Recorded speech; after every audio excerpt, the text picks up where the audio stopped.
मैं जब स्कूल से लौट कर आई तो घर के अंदर जाकर देखा कि माँ के कमरे से एक हट्टा कट्टा आदमी बाहर निकल कर आया, जिसने अपने कपड़े भी नहीं पहने हुए थे। पापा वहीं पास में ही मेज पर बैठकर शराब पी रहे थे। उस आदमी ने पापा के पास जाकर उन्हें कुछ पैसे पकड़ाए और उसके बाद वह आदमी बाहर जाने लगा। मैं उसे देखकर थोड़ा सा घबरा गई और तुरंत ही अपने कमरे की तरफ चली गई। कमरे के अंदर जाकर मैंने अपना दरवाज़ा बंद कर लिया और दरवाजे की दराज से बाहर की तरफ देखने लगी। मैं चुपचाप सहमी हुई सी बाहर देख रही थी तो माँ के कमरे से मैंने कई आदमियों को काफ़ी देर के बाद अंदर बाहर आते जाते देखा। मुझे समझ नहीं आ रहा था कि वह लोग माँ के कमरे में आखिर करने क्या जा रहे हैं, और जब भी वह माँ के कमरे से बाहर निकलते तो पापा को पैसे क्यों पकड़ाते हैं। मुझे कुछ भी समझ नहीं आ रहा था। बस बीच बीच में माँ की चीखों की आवाज़ आ रही थी। मुझे बहुत ज़्यादा घबराहट हो रही थी। मैं इतना तो समझ रही थी कि माँ को कोई तकलीफ़ हो रही है, लेकिन मैं उनके लिए कुछ भी नहीं कर सकती थी क्योंकि मुझे पापा से बहुत ज़्यादा डर लगता था। अगर मैं माँ को बचाने के लिए जाती तो पापा मेरी पिटाई कर देते और मुझे उनकी पिटाई से डर लगता है और बहुत दर्द भी होता है, लेकिन मुझसे माँ का रोना बर्दाश्त भी नहीं हो रहा था। मैं भी लगातार रोए चली जा रही थी और भगवान के आगे हाथ जोड़ रही थी कि प्लीज़ भगवान जी, मेरी मम्मी को बचा लो। वह लोग न जाने मेरी मम्मी के साथ क्या कर रहे हैं। बहुत देर तक यही सब चलता रहा। मैं वहीं दरवाजे के पास खड़े खड़े बाहर देखती रही और लगातार रोती रही। उसके बाद जब काफ़ी रात हो गई तो पापा उठकर बाहर चले गए। जब मैंने देखा कि पापा अब घर में नहीं हैं तो मैं धीरे से दरवाज़ा खोलकर मम्मी के कमरे की तरफ गई। मम्मी की सिसकियों की आवाज़ तेज होती चली जा रही थी और फिर जैसे ही मैंने उनके कमरे का दरवाज़ा थोड़ा सा खोला तो अंदर का नज़ारा देखते ही मेरे हाथ पैर बुरी तरह से कांपने लगे। इससे पहले कि मैं माँ को आवाज़ लगा पाती तभी मेरे कंधे पर किसी ने हाथ रखा। पीछे पलट कर देखा तो तभी एक गाड़ी के तेज हॉर्न के बजने की आवाज़ आती है और मैं अपनी सोच से बाहर आ जाती हूँ। मैं यहाँ वहाँ नज़र दौड़ाती हूँ तो खुद को उस रेस्टोरेंट में अकेला बैठे पाती हूँ। मेरी आंखों से आंसू निकल रहे थे और मेरी उस आधी जली हुई डायरी के वह बचे हुए 3 पन्ने हवा में फड़फड़ा रहे थे। मेरा वह अंधेरे में डूबा हुआ अतीत उन 3 पन्नों में सिमटा हुआ था, जिन्हें मैं बार बार पढ़ती रहती थी और रोती रहती थी। आज इतने सालों बाद मैं अपने अतीत को छोड़कर बहुत दूर निकल आई हूँ, लेकिन इसके बावजूद भी मेरा अतीत मुझे आज भी नहीं छोड़ रहा है। वह आज भी मेरे साथ है।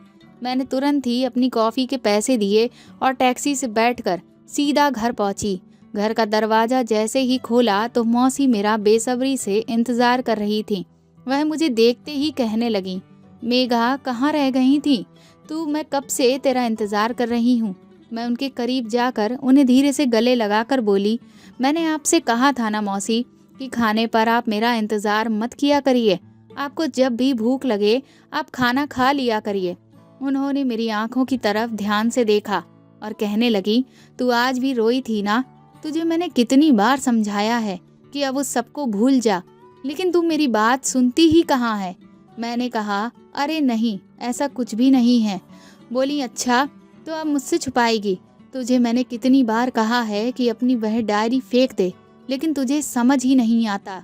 देख मेघा, तू उस डायरी को अपने साथ हरदम रख कर उस डायरी को नहीं ढो रही, बल्कि अपने अतीत को ढो रही है। मैंने कहा, मौसी मैं क्या करूं, मैं उस डायरी को फेंक ही नहीं पाती। मुझ में इतनी हिम्मत ही नहीं होती है। आज भी मेरे अतीत से जुड़े हजारों सवाल हैं जिनके मुझे जवाब नहीं मिल पाए हैं। मौसी ने मुझसे कहा, चल ये सब छोड़, खाना खाते हैं।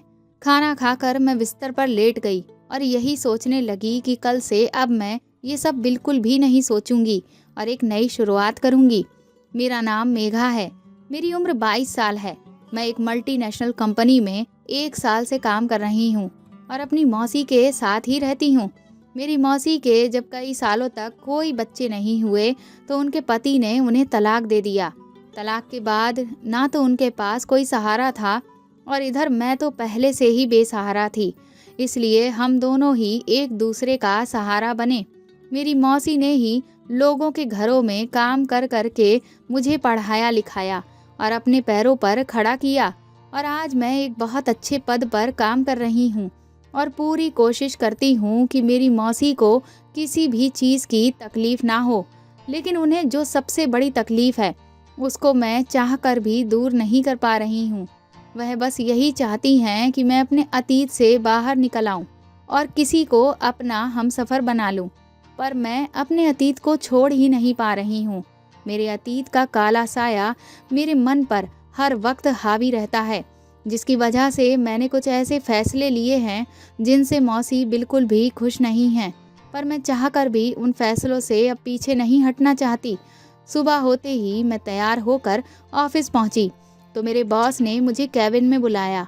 उन्होंने कहा कि वह मुझे एक नया प्रोजेक्ट सौंप रहे हैं, जिसकी बेहतर परफॉर्मेंस के लिए उन्होंने एक ग्रुप बनाया है जिसकी लीडर मैं हूँ और उस ग्रुप में काम करने वाले अपने सभी मेंबर्स को मैं ही सारे इंस्ट्रक्शंस दूंगी और उनके हर काम की अच्छे से जांच करूंगी ताकि उस प्रोजेक्ट में कोई भी कमी ना हो। मैंने सर से कहा, आप बिल्कुल बेफिक्र रहिए। आपने अभी तक मुझे जितने भी प्रोजेक्ट्स दिए हैं मैंने उन्हें बहुत अच्छे तरीके से पूरा किया है और इस बार भी ऐसा ही होगा। मैं जैसे ही बॉस के केबिन से जाने लगी उन्होंने मुझे रोका और कहा कि मैं तुम्हें तुम्हारे प्रोजेक्ट के ग्रुप के एक नए मेंबर से मिलाना चाहता हूँ। जैसे ही मैं पीछे पलटी तो मेरे सामने एक बड़ा ही हैंडसम नौजवान लड़का खड़ा हुआ था जो लगभग मेरी ही उम्र का था। वह देखने में बड़ा ही समझदार लग रहा था, लेकिन उसके चेहरे से थोड़ी थोड़ी शरारत सी झलक रही थी। सर ने कहा कि ये है मिस्टर श्लोक, इन्होंने आज ही ऑफिस ज्वाइन किया है। मैं चाहता हूँ कि ये तुम्हारे अंडर काम करें ताकि ये तुमसे बहुत कुछ सीख सकें। मैंने मुस्कुराकर श्लोक को हेलो बोला और उसके बाद प्रोजेक्ट को लेकर कुछ ज़रूरी डिस्कशन करके मैं बाहर आ गई। उसके बाद मैं और मेरी टीम उस प्रोजेक्ट पर दिन रात पूरी लगन और मेहनत के साथ काम करने लगी। मुझे श्लोक का बिहेवियर बहुत ही पसंद आता था। वह मुश्किल से मुश्किल काम को बहुत ही सहज तरीके से कर देता था और अगर कोई चीज़ ऐसी है जो किसी को समझ नहीं आ रही तो बड़े ही आसान शब्दों में उसको वह एक्सप्लेन कर देता था।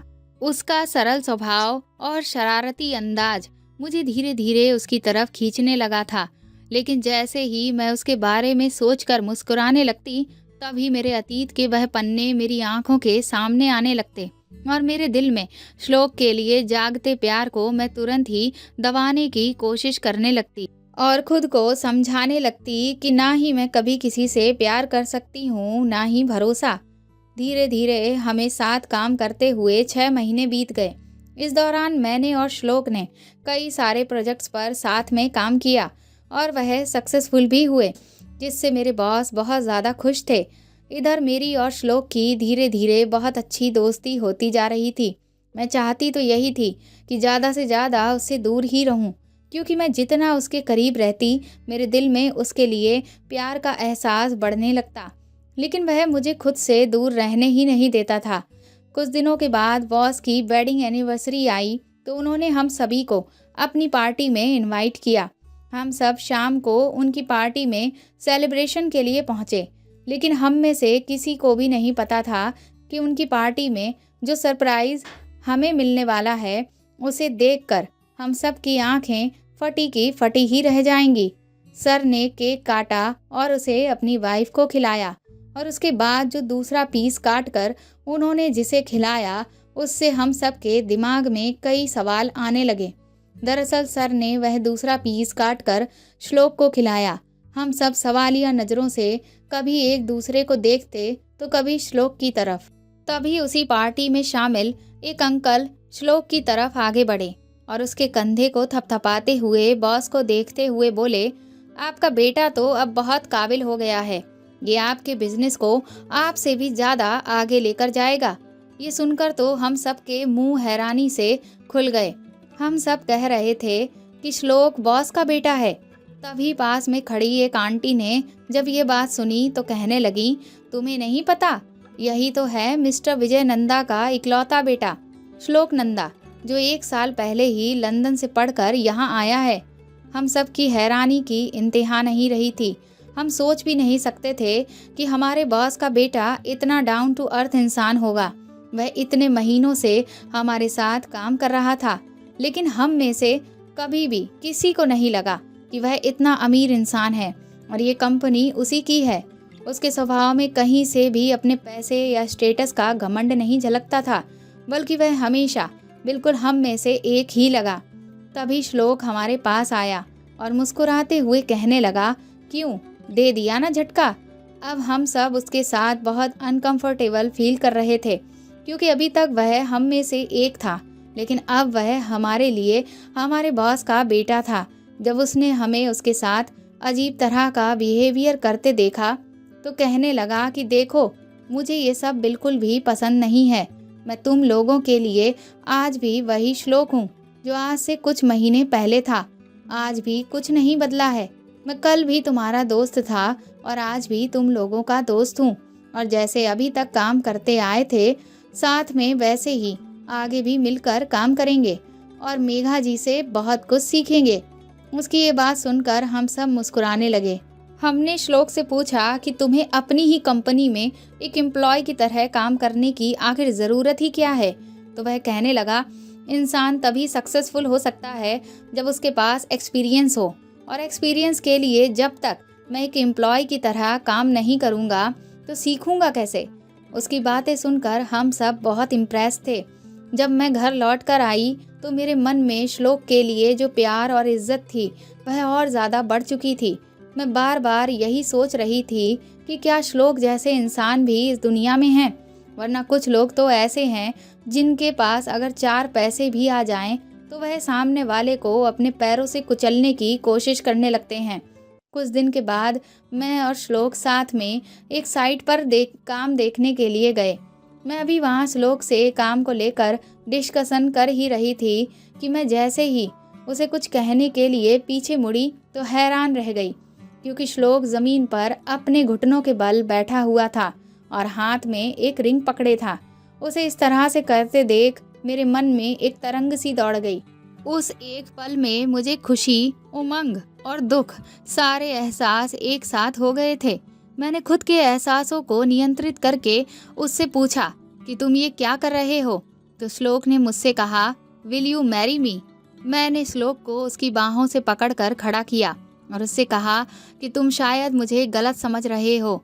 उसने कहा कि तुम जबरदस्ती अपनी भावनाएं छुपाने की कोशिश क्यों कर रही हो। मैंने कहा, मैं ऐसा कुछ नहीं कर रही। वह मुझे बहुत देर समझाता रहा, लेकिन मैं अपनी जिद पर अड़ी रही। जब मैं बहुत ज़्यादा उसे भी समझा कर परेशान हो गई तो मैंने उससे कहा कि तुम नहीं जानते कि मेरा अतीत मुझे कभी भी किसी की तरफ आगे नहीं बढ़ने देगा। ये सुनकर श्लोक ने कहा कि तुम्हारे अतीत में ऐसा क्या है। अब मैं खुद को कोस रही थी कि मैंने उससे ये बात कही ही क्यों, क्योंकि अब तो और भी ज़्यादा सवाल खड़े हो जाएंगे। मैंने उससे कहा कि वह सब मैं तुम्हें नहीं बता सकती। श्लोक ने कहा कि अगर नहीं बता सकती तो चलो कोई बात नहीं, लेकिन मैं तुमसे वादा करता हूँ कि मुझे तुम्हारे किसी भी तरह के अतीत से कोई फर्क नहीं पड़ता।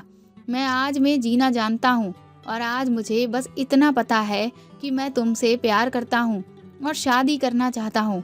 मैंने श्लोक से कहा कि तुम मेरे पीछे अपनी ज़िंदगी बर्बाद मत करो और कोई दूसरी अपने स्टेटस की अच्छी लड़की देखकर शादी कर लो। इतना कहकर मैं उस जगह से तुरंत ही चली आई। उस दिन के बाद से मैं श्लोक से कटी कटी सी रहने लगी। हमेशा यही कोशिश करती कि मैं उससे दूर ही रहूं, पर मैं ही जानती थी कि मुझे इस सब से कितना दुख हो रहा है। एक शाम ऑफिस से निकलते वक्त मैंने सोचा कि मौसी को फ़ोन करके पूछ लूं कि उन्हें घर का कोई सामान तो नहीं चाहिए। जब मैंने उन्हें फ़ोन किया तो मुझे पता चला कि मौसी का एक्सीडेंट हो गया है।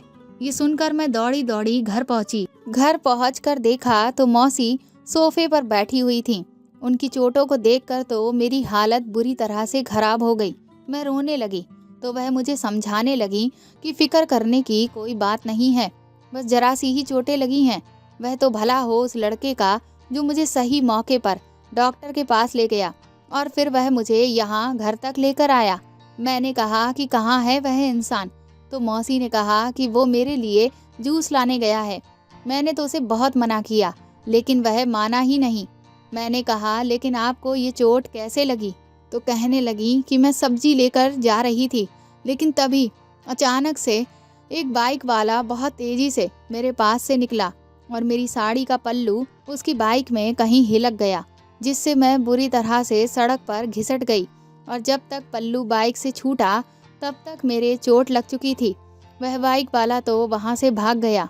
आसपास लोगों ने मेरे घेरा लगा लिया, लेकिन कोई भी मेरी मदद नहीं कर रहा था। तभी ये लड़का उस भीड़ को हटाते हुए आया और मुझे उठाकर डॉक्टर के पास लेकर गया। मौसी अभी मुझे ये सब बता ही रही थी कि तभी वह बोली, लो वह आ गया। मैंने जैसे ही पीछे पलट कर देखा तो हैरान रह गई, क्योंकि वह लड़का और कोई नहीं, श्लोक था। श्लोक भी मुझे वहां पर देखकर अचंभे में पड़ गया। मौसी ने श्लोक से कहा कि ये मेरी भांजी है, मैं इसी के साथ इस घर में रहती हूँ। मौसी श्लोक को आशीर्वाद देते हुए कहने लगी कि बेटा, तुमने मेरी बहुत मदद की है, तुम बहुत ही अच्छे इंसान हो। उसके बाद मौसी ने श्लोक को मुझसे मिलवाया तो श्लोक ने कहा कि मैं इन्हें जानता हूँ। ये सुनकर मौसी भी चौंक गई। तो मैंने मौसी को बताया कि दरअसल मैं और श्लोक एक ही कंपनी में काम करते हैं। ये सुनकर तो मौसी बहुत ही ज़्यादा खुश हो गई। फिर हमारी कुछ सामान्य बातचीत हुई और उसके बाद श्लोक ने कहा कि अब मैं चलता हूँ। तो मौसी ने कहा कि बेटा, जब भी तुम्हें मौका मिले तो तुम घर आते रहना, मुझे बहुत अच्छा लगेगा। इसके बाद श्लोक वहाँ से चला गया। इधर मौसी आए दिन मुझे कई लड़कों की तस्वीरें शादी के लिए दिखाती रहती थीं, लेकिन मैं उन्हें मना करती रहती थी। वह मुझे समझाती कि कब तक तुम अपने अतीत में ही उलझी रहोगी, लेकिन मेरी हिम्मत ही नहीं होती कि मैं अपने जीवन में किसी को जगह दे सकूं। कुछ दिनों बाद मेरा जन्मदिन पड़ा।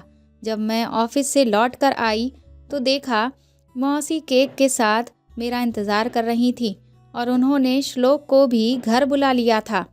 मैंने मौसी से कहा भी कि आपने ये सब क्यों किया? तो वह कहने लगी कि तुम्हें तो कुछ करना ही नहीं होता है, तुम्हें इतना समझाया लेकिन तुम्हें समझ ही नहीं आता है।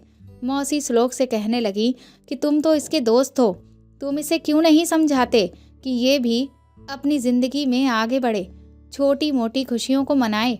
शादी के लिए इतने रिश्ते दिखा चुकी हूँ, पर ये अपनी ज़िद पर अड़ी है। श्लोक ने पूछा, आखिर ऐसा क्यों है? तो मौसी कहने लगी कि ये किसी और के किए की सज़ा खुद को दे रही है। मैंने मौसी को रोका कि आप फिर से वही बातें लेकर बैठ गईं, लेकिन श्लोक बार बार मेरे अतीत की हकीकत जानने की कोशिश करने लगा। उस दिन तो जैसे तैसे मैंने उस बात को वहीं पर दबा दिया। लेकिन अगले दिन जब मैं ऑफिस पहुंची तो श्लोक मुझसे कहने लगा कि मेघा, मैं तुम्हारा एक अच्छा दोस्त भी हूँ, तो क्या तुम मुझे नहीं बता सकती कि आखिर तुम्हारे इस तरह के फैसले के पीछे क्या वजह है? मैंने उससे कहा कि मैं ये बात किसी से शेयर नहीं कर सकती। तो वह थोड़ा गुस्से में आ गया और कहने लगा कि भले ही तुम्हारी इससे ज़िंदगी ही क्यों ना बर्बाद हो रही हो, आखिर ऐसी कौन सी बात है जिसके लिए तुमने ज़िंदगी भर अकेले रहने का फैसला किया है? मुझे लगा कि मैं अब इस बात को संभाल नहीं पाऊंगी, इसीलिए बिना उसे कुछ कहे चुपचाप वहाँ से चली आई। अब श्लोक से मैं और भी कम बात करने लगी थी। वह जितना मेरे करीब आने की कोशिश करता, मैं उतना ही उससे दूर भागती। एक दिन जब मैं ऑफिस से जल्दी छुट्टी लेकर एक जगह गई हुई थी तो वहाँ से निकलते हुए मुझे श्लोक ने देख लिया। वह तुरंत ही मेरे पास दौड़ कर आया और बोला कि मेघा, तुम आखिर यहाँ क्या कर रही हो? मैंने उससे कहा कि मुझे कुछ काम था। तो कहने लगा कि आखिर तुम्हें पागल खाने में क्या काम था?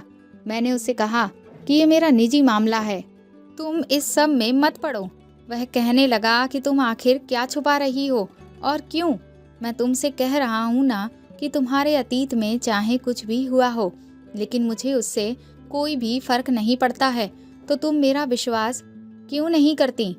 मैंने कहा क्योंकि मैं किसी पर विश्वास नहीं कर सकती हूँ, क्योंकि इस दुनिया में कोई भी विश्वास के काबिल नहीं है। वह कहने लगा कि तुम्हें ऐसा क्यों लगता है? जिनमें प्यार होता है, अपनापन होता है, उनके बीच में विश्वास भी होता है। लेकिन मैं आखिर उसकी इस बात का क्या जवाब देती। मैं चुपचाप उस वक्त भी वहाँ से चली गई और वह अपने सवालों को लिए वहीं खड़ा रहा। धीरे धीरे दिन ऐसे ही बीतते जा रहे थे। एक दिन जब मैं ऑफिस से घर पहुंची तो मैंने देखा कि मेरे पर्स में मेरी वह डायरी थी ही नहीं। ये देखकर मैं बहुत ज़्यादा परेशान हो गई। मैंने उसे बहुत ज़्यादा ढूंढा, लेकिन वह मुझे कहीं भी नहीं मिली। मैंने सोचा कि शायद मेरी वह डायरी मुझसे ऑफिस में ही छूट गई होगी। अगले दिन मैंने ऑफिस में भी उसे बहुत ढूंढा, पर मुझे वहाँ भी नहीं मिली। मुझे तो समझ ही नहीं आ रहा था कि आखिर वह डायरी कहाँ चली गई। मैं बहुत ज़्यादा परेशान होने लगी कि अगर वह डायरी किसी के हाथ लग गई और किसी ने उसे पढ़ लिया और ये पता चल गया कि वह डायरी मेरी है तो ना जाने क्या होगा। 2-3 दिन तक मैं बहुत ज़्यादा परेशान रही, लेकिन वह डायरी मुझे कहीं नहीं मिली। फिर मैंने सोचा कि शायद मैंने घर में ही यहाँ वहाँ रख दी होगी, इसलिए मैं सारा सामान उलट पुलट करके देखने लगी। मौसी भी मुझसे पूछने लगी कि तुम आखिर क्या ढूंढ रही हो। जब मैंने उन्हें बताया तो कहने लगी कि अच्छा हुआ वह डायरी खो गई, क्योंकि तुम तो उसे छोड़ ही नहीं रही थी, तो उसने ही तुम्हें छोड़ दिया। मैंने मौसी से कहा कि आप ऐसा क्यों कह रही हैं, आप मेरी डायरी ढूंढवाने में मदद करें। तभी पीछे से एक आवाज़ आई और उस शख्स ने मुझसे कहा कि कहीं तुम इस डायरी की बात तो नहीं कर रही हो। मैंने पलट कर देखा तो वो मेरी ही डायरी थी। तुरंत ही दौड़कर मैंने डायरी को उस शख्स से ले लिया, लेकिन जैसे ही मेरी उस इंसान के ऊपर नज़र पड़ी, मेरे तो होश ही उड़ गए, क्योंकि वह और कोई नहीं, श्लोक ही था। उसे देखकर मैं थोड़ा परेशान हो गई कि कहीं इसने मेरी डायरी पढ़ तो नहीं ली। मैंने उससे तुरंत ही पूछा कि तुमने इस डायरी को पढ़ा है क्या? तो उसने इनकार में सिर हिलाते हुए कहा कि मैंने ऐसा नहीं किया, लेकिन अब मुझे तुमसे जानना है कि आखिर इस डायरी में ऐसा क्या है जिसके लिए तुम इतना ज़्यादा परेशान हो। मैंने तुम्हें इस डायरी को ढूंढते हुए ऑफिस में भी देखा था, और जब ये मुझे मिली तो मैं तुम्हें इसे देने के लिए आ गया, लेकिन यहाँ भी मैं तुम्हें इसके लिए इतना ज़्यादा परेशान देख रहा था। आखिर इसमें ऐसा क्या राज छुपा है जिसके कारण तुम इतना ज़्यादा फिक्रमंद थीं। मुझे श्लोक पर गुस्सा आ गया और उससे चिल्ला कर कहने लगी कि तुम्हें इस सबसे क्या मतलब, और तुम यहाँ से चले जाओ। मेरे ऐसे शब्द सुनकर मौसी मुझ पर गुस्सा करने लगी कि मैं श्लोक से ऐसे बात कैसे कर सकती हूँ। तभी श्लोक ने कहा कि मौसी, उसे पूरा अधिकार है मुझसे इस तरह की बात करने का, क्योंकि वह मुझसे प्यार करती है। ये सुनकर तो मेरे और मौसी दोनों के ही होश उड़ गए। मौसी ये बात सुनकर बहुत ज़्यादा खुश हो गईं, तो मैंने उन्हें समझाते हुए कहा कि ऐसा कुछ भी नहीं है। वह कहने लगी कि तो इसमें बुराई ही क्या है, श्लोक तो कितना अच्छा लड़का है। मेरे तो दिल में खुद ही न जाने कब से ये बात चल रही थी कि तुम दोनों की अगर शादी हो जाए तो कितना अच्छा रहे, लेकिन तेरे गुस्से की वजह से मैं ये बात कह ही नहीं पा रही थी। मौसी का इतना कहना भर था कि श्लोक कहने लगा कि मैंने तो इसे शादी के लिए कब का प्रपोज कर दिया, लेकिन ये है कि मान ही नहीं रही। न जाने कौन से अतीत की बात को लेकर बैठी हुई है, लेकिन आज मैं जान कर ही रहूँगा कि आखिर ऐसी कौन सी बात है जो मुझे तुमसे जुदा कर रही है। मैंने श्लोक से कहा कि तुम चुपचाप यहाँ से चले जाओ। मैंने तुमसे कहा था ना कि तुम किसी और लड़की को पसंद कर लो। तुम्हें मेरी बात एक बार में समझ नहीं आती। पर श्लोक तो अपनी जिद पर अड़ा हुआ था। तभी मौसी कहने लगी कि बेटा, आज मैं तुम्हें बताती हूँ कि ये किस बोझ को इतने सालों से अपने ऊपर ढो रही है। मैंने मौसी को मना किया कि वह श्लोक से कुछ भी ना कहें, पर वह नहीं मानी। कहने लगी कि अब बस बहुत हो चुका मेघा, अब मुझसे बर्दाश्त नहीं होता। मौसी को रोता हुआ देखकर मुझे भी रोना आने लगा, इसलिए मैंने उनसे कहा कि ठीक है, मैं खुद ही श्लोक को सब कुछ बताती हूँ। मैंने कहा दरअसल मेरे मम्मी और पापा की लव मैरिज हुई थी। कुछ साल तो सब कुछ बहुत अच्छा चला, लेकिन फिर धीरे धीरे पापा शराब की लत के शिकार हो गए और उनकी वो लत इतनी ज़्यादा बढ़ती चली गई कि वह जितना भी पैसे कमाते थे सारा पैसा सिर्फ शराब में ही उड़ा देते थे। धीरे धीरे वह मम्मी के साथ मारपीट करने लगे। उन्हें इससे कोई फर्क नहीं पड़ता था कि मम्मी को कहाँ क्या लग रहा है। उन्हें बस अपना गुस्सा निकालने से मतलब होता था। जब मैं मम्मी को बचाने की कोशिश करती तो वह मुझे भी बहुत बुरी तरह से पीट देते थे। फिर वह आए दिन अपने काम पर भी शराब पीकर जाने लगे, जिसकी वजह से उन्हें नौकरी से भी निकाल दिया गया। अब उनके पास शराब पीने के पैसे नहीं थे, तो वह घर का सारा सामान और मम्मी के जेवरों को बेचने लगे। मम्मी जब भी इस सब से इनकार करती तो पापा उन्हें बुरी तरह से पीटते। एक दिन पापा का बाहर किसी से शराब के नशे में ही झगड़ा हो गया और पापा को कुछ समय के लिए जेल हो गई। उन दिनों मैं और मम्मी बहुत सुकून से रहे, लेकिन कुछ ही महीनों के बाद पापा दोबारा जेल से वापस आ गए। वापस आने के बाद पापा ने मम्मी को बिल्कुल भी नहीं मारा। मुझे लगा कि शायद अब सब कुछ ठीक हो जाएगा, लेकिन ऐसा नहीं हुआ। जब मैं एक दिन स्कूल से लौट कर आई तो देखा कि एक आदमी मम्मी के कमरे से निकल कर आ रहा था, जिसने अपनी शर्ट भी नहीं पहनी हुई थी। पापा भी मम्मी के कमरे के पास ही बैठकर शराब पी रहे थे। फिर उस आदमी ने पापा को कुछ पैसे दिए। ये सब देखकर मैं बुरी तरह से डर गई और अंदर अपने कमरे में चली गई। उसके बाद मैंने देखा कि हर 1 या 2 घंटे में एक आदमी मम्मी के कमरे में जाता और फिर वह बिना शर्ट पहने बाहर आता और पापा को कुछ पैसे देता। अंदर मम्मी की चीखों की आवाज़ें भी मुझे सुनाई दे रही थीं। मुझे समझ नहीं आ रहा था कि आखिर ये सब हो क्या रहा है। इस तरह से धीरे धीरे पूरा दिन बीत गया। जब रात हुई तो पापा बाहर चले गए। मैंने सोचा कि मैं एक बार जाकर मम्मी के कमरे में देखूं कि मम्मी ठीक तो हैं, लेकिन मैंने जैसे ही अंदर झांकने के लिए मम्मी के कमरे का दरवाज़ा खोला, तभी मेरे कंधे पर किसी का हाथ पड़ा। घबराकर जब मैंने पीछे देखा तो वह और कोई नहीं, पापा ही थे। उन्होंने तुरंत ही एक झटके में मुझे कमरे से दूर कर दिया और मुझसे चिल्लाकर कहा कि मैं जाकर चुपचाप रात का खाना बनाऊं। मैं वहां से चली गई।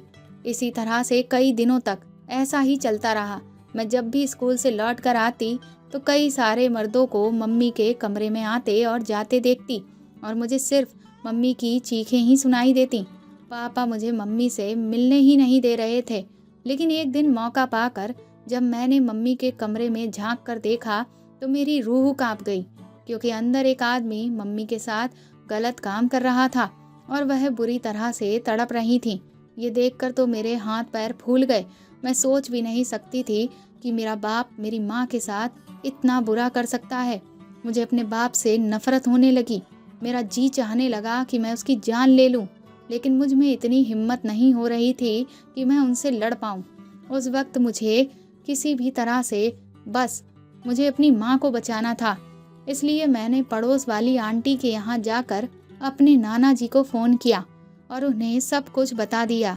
अगले ही दिन नाना जी अपने साथ पुलिस को लेकर आ गए। पुलिस पापा को पकड़कर अपने साथ ले गई। उसके बाद हम लोग तुरंत ही मम्मी के कमरे के अंदर गए ताकि उन्हें उस जहन्नुम से आज़ाद करा सकें। लेकिन जैसे ही हमने अंदर जाकर मम्मी की हालत देखी, हम सबके होश उड़ गए। मम्मी पूरी तरह से पागल हो चुकी थी। वह हमें देखकर बुरी तरह से चीखने चिल्लाने लगी। वह इस तरह से व्यवहार कर रही थीं कि जैसे हम उन्हें कोई नुकसान पहुंचाने वाले हैं। नाना जी ने उन्हें अपने गले से लगाकर कई बार कहा कि मैं तुम्हारा पिता हूँ, लेकिन वह तो अपना आपा खो चुकी थीं। वह हम में से किसी को भी नहीं पहचान पा रही थीं। मेरा और नाना जी का रो रो कर बुरा हाल था कि माँ के साथ आखिर ये क्या हो गया। जब हमने देखा कि अब माँ की हालत बिल्कुल भी ठीक नहीं हो रही है, तो फिर नाना जी को मजबूरन उन्हें पागल खाने भेजना पड़ा। नाना जी मुझे अपने साथ घर तो ले आए, लेकिन अपनी बेटी की ऐसी हालत से उन्हें बहुत गहरा सदमा लगा था, जिसे वह बर्दाश्त नहीं कर पाए और 3 दिन के बाद ही उनकी हार्ट अटैक से मौत हो गई। नाना जी की मौत के बाद मैं पूरी तरह से बेसहारा थी और इधर मौसी का भी तलाक हो चुका था, तो अब इस दुनिया में उनका भी कोई नहीं बचा था। इसलिए मौसी मुझे अपने साथ ही रखने लगी और हम दोनों एक दूसरे का सहारा बन गए। तुम उस दिन पूछ रहे थे ना मुझसे कि मैं यहाँ पागल खाने में आखिर क्या करने आई हूँ, तो उस दिन मैं अपनी माँ से मिलने गई थी। मैं हफ्ते में एक बार अपनी माँ से मिलने ज़रूर जाती हूँ और उनकी हालत को देखकर ही मेरे अंदर एक आग जलने लगती है कि मुझे कभी भी किसी को अपनी ज़िंदगी में शामिल नहीं करना है, ना ही कभी किसी पर विश्वास करना है। मेरी माँ ने मेरे बाप से बहुत प्यार किया था, उस पर बहुत विश्वास किया था, लेकिन मेरे बाप ने मेरी माँ के साथ जो भी किया वैसा कोई दुश्मन भी नहीं कर सकता। मेरे बाप ने मेरी माँ को धोखा दिया था, इसलिए मैं अब चाहकर भी किसी पर भी विश्वास नहीं कर सकती। और मेरे अतीत का ये वो काला सच है जिसे जानने के बाद कोई भी मेरा हाथ नहीं थामेगा। बस इसीलिए मैंने पूरी जिंदगी कुंवारे रहने का फैसला किया है। इतना कहकर मैं फूट फूट कर रोने लगी तो श्लोक ने मुझे गले से लगा लिया। उसने कहा, तुम्हें ऐसा क्यों लगता है कि अगर तुम्हारे पापा धोखेबाज निकले तो ये सारी दुनिया भी ऐसी होगी? ऐसा कुछ भी नहीं है। मैं तुमसे बहुत प्यार करता हूँ और तुम्हें धोखा देने के बारे में तो मैं कभी सपने में भी नहीं सोच सकता। इस दुनिया में अगर बुरे लोग हैं तो अच्छे लोग भी हैं। किसी एक इंसान ने अगर किसी को धोखा दिया तो इसका मतलब ये नहीं कि हर कोई धोखेबाज ही होगा। एक बार मुझ पर विश्वास करके तो देखो, मैं वादा करता हूँ कि कभी भी तुम्हें कोई भी दुख नहीं पहुँचाऊँगा। मैंने श्लोक से कहा, मेरे अतीत की सच्चाई जानने के बाद भी क्या तुम्हारा परिवार मुझे एक्सेप्ट करेगा? श्लोक ने पूरे आत्मविश्वास से कहा, मेरे मम्मी पापा के लिए मेरी खुशी से बढ़कर और कुछ भी नहीं है। जब मैं उन्हें बताऊंगा कि मैं तुमसे प्यार करता हूँ और सिर्फ तुम्हारे साथ ही खुश रह पाऊंगा तो तुम्हारा अतीत चाहे कुछ भी हो, उन्हें उससे कोई फर्क नहीं पड़ेगा। उसी शाम को श्लोक ने अपने मम्मी पापा को मेरे बारे में सब कुछ बता दिया और सच में जैसा श्लोक ने कहा था वैसा ही हुआ। अगले ही दिन श्लोक अपने पेरेंट्स के साथ मेरे घर पर शगुन लेकर आया और हमारी सगाई और शादी की तारीख भी फिक्स हो गई। श्लोक को पाकर मैं बहुत खुश थी और कुछ ही दिनों बाद मेरी उससे धूमधाम से शादी हो गई। मेरी मौसी का इस दुनिया में कोई भी नहीं था, इसलिए मुझे अपनी शादी के बाद उनके लिए थोड़ी फिक्र थी। पर श्लोक ने उस फिक्र को भी दूर कर दिया क्योंकि वह मौसी को भी हमारे ही घर ले आया। मैं भी अब अपने अतीत को भुलाकर श्लोक के साथ एक नई जिंदगी की शुरुआत कर चुकी थी। बस अपनी माँ की हालत देखकर मुझे उनके लिए दुख होता था कि काश वह भी ठीक हो जाती और देखती कि उनकी बेटी को सच में कोई सच्चा प्यार करने वाला इंसान मिला है। तो दोस्तों, आपको मेरे द्वारा लिखी हुई ये कहानी कैसी लगी प्लीज़ कमेंट करके ज़रूर बताएं और इस कहानी को ज़्यादा से ज़्यादा शेयर और लाइक करके मेरे चैनल को सपोर्ट करें। साथ ही अगर आप चाहें तो मुझे सुपर थैंक्स भी दे सकते हैं। अगर आप चैनल पर नए हैं तो सब्सक्राइब करके बेल आइकन ज़रूर दबा दें ताकि आगे भी मैं आपको ऐसी ही अच्छी कहानियाँ सुनाती रहूँ।